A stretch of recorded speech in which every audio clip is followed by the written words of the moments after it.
Aunque las cifras oficiales presentan un porcentaje muy bajo de personas con discapacidad respecto de la población total en México, 1.8% de acuerdo con el último censo de población, lo cierto es que la Organización Mundial de la Salud estima un porcentaje de alrededor del 10% de la población. Si aplicamos esta proporción a las cifras nacionales, en nuestro país existiría un aproximado de 11 millones de personas con discapacidad, de los cuales alrededor de 1 millón habitaría en el Distrito Federal.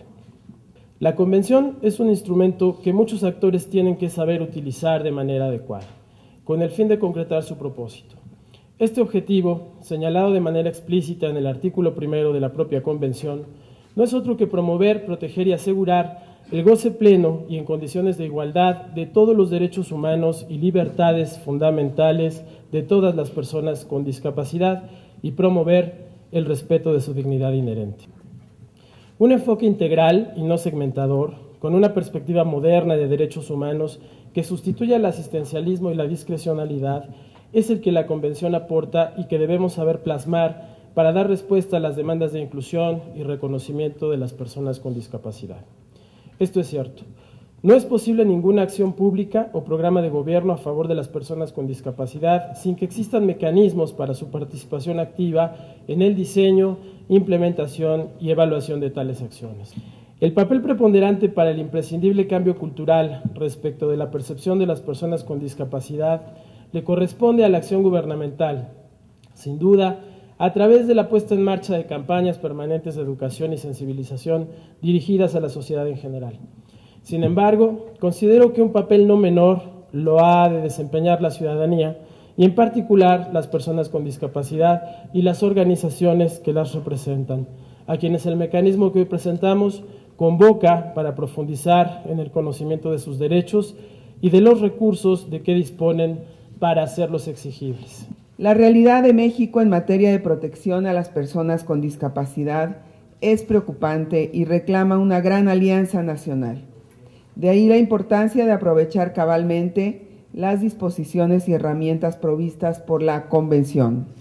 La Convención establece la obligación de designar a un órgano gubernamental que coordine la aplicación de la Convención. El 3 de septiembre de 2009, el Gobierno de México designó al Consejo Nacional para las Personas con Discapacidad para desempeñar esta responsabilidad. La Convención establece también la obligación de presentar un informe al Comité cada 4 años, con las medidas que el Estado adopta para aplicar la propia Convención. La Secretaría de Relaciones Exteriores, junto con el CONADIS, ha coordinado la elaboración de este informe. Luego de un proceso de consultas interinstitucionales, me es grato anunciar que contamos ya con un primer proyecto de informe avalado por las instituciones gubernamentales federales y estatales.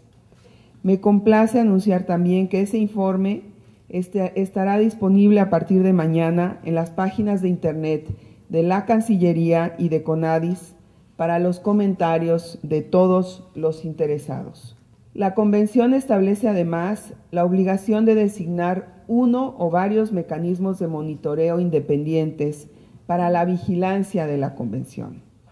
La Oficina en México del Alto Comisionado de la ONU para los Derechos Humanos realizó un estudio específico sobre la forma en que se podría llevar a cabo esta designación y sugirió a nuestro país adoptar un modelo que definió como mecanismo de mecanismos, integrado por la Comisión Nacional de los Derechos Humanos y cada uno de los órganos de derechos humanos de cada una de las entidades federativas.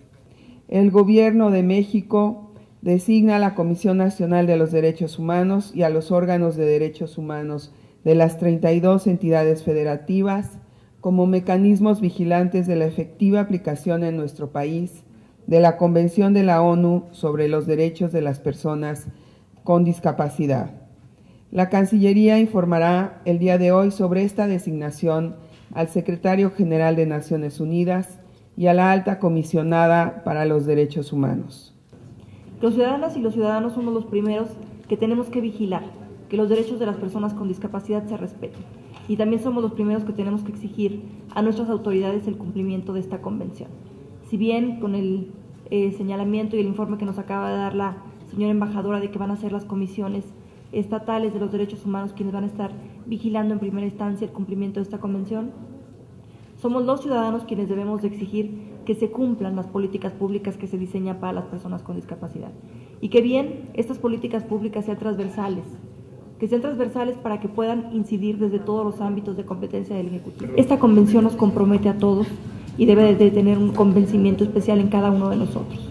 Las personas con discapacidad debemos seguir trabajando, organizándonos, dialogando, llegando a acuerdos y a consensos. Nosotros, como organizaciones de la sociedad civil y con el interés de generar incidencia en los procesos de índole nacional e internacional relacionados con las personas con discapacidad, tenemos como prioridad el solicitarle a la Secretaría de Relaciones Exteriores promueva trabajos de colaboración con el organismo que para este fin ha sido designado, con el propósito de reiterar que en todo acto trabajemos de manera conjunta. No podemos legislar, atender asuntos de índole de derechos humanos, ser organismo de seguimiento o incluso grupos a favor de las personas con discapacidad, si no los hacemos actores, pero sobre todo promotores de sus derechos humanos. Armonicemos nuestras leyes con el propósito de consolidar la citada convención en su artículo 41, asegurar el goce pleno y en condiciones de igualdad de todos los derechos humanos y libertades fundamentales. El compromiso base que sugerimos sea pactado como producto de este taller de la Secretaría de Relaciones Exteriores es que nos tomen en cuenta y aprovechemos la experiencia, el trabajo, los resultados, pero sobre todo la inclusión que como organizaciones hemos llevado a cabo para trabajar con ustedes.